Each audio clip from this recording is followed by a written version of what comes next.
société. C'est quelque chose qui est extrêmement régulé dans notre organisme.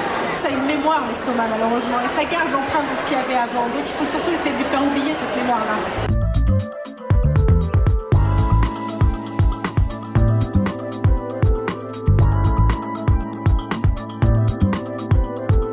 C'était positif de pouvoir discuter de manière détendue, non protocolaire, vraiment une discussion entre non-initiés et initiés.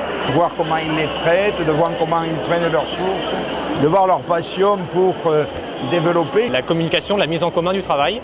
Cette dimension sociale, j'ai trouvé ça très intéressant. On a pu partager avec les gens, expliquer ce qu'on avait fait. C'est un bon exercice pour moi de m'entraîner à parler aux gens pour ensuite exprimer mon point de vue un peu plus librement et plus simplement. La plupart des jeunes que je rencontre par le biais du réseau INSERM Jeunes me demandent à un moment donné ou à un autre comment devenir chercheur.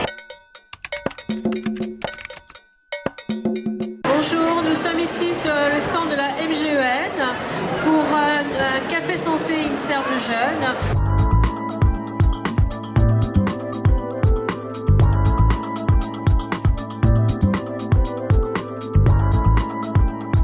On ne parle pas simplement de drogue au sens héroïne, cocaïne, on parle aussi de drogue de la vie quotidienne, que sont l'alcool, le tabac. Est-ce qu'il y a une différence entre les conséquences du cannabis sur les adultes et sur les jeunes? J'aimerais savoir si la sensibilité des neurones aux drogues varie selon les individus.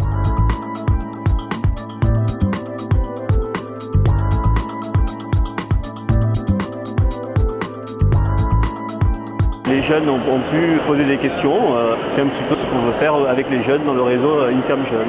Je trouve que les questions importantes ont été posées, on n'a pas manqué l'essentiel.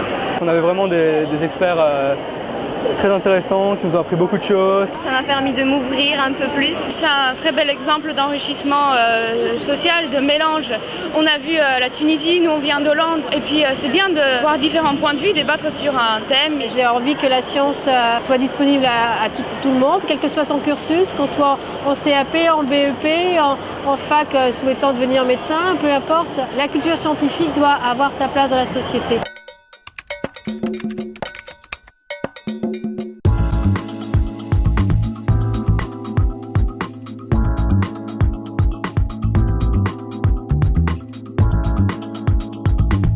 J'ai pas très bien compris comment se crée cette dépendance à l'alcool. Vous pouvez un peu nous parler des effets de l'alcool sur le cerveau?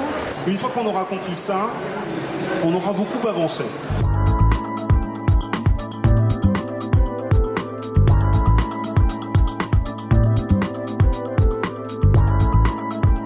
J'étais très content de voir qu'il y avait une telle interactivité. C'est d'abord la liberté de la parole, chacun peut poser ses questions, l'interactivité surtout. Pouvoir en parler avec d'autres gens, surtout qu'en Tunisie, c'est un pays où on n'en parle pas vraiment. C'est très intéressant, très enrichissant. Ça a aidé aussi à nos camarades à s'informer sur le sujet. C'est vraiment valoriser et vraiment rendre totalement confiance, prouver notre confiance en eux, dans leur démarche et les faire dialoguer avec les chercheurs au salon de l'éducation.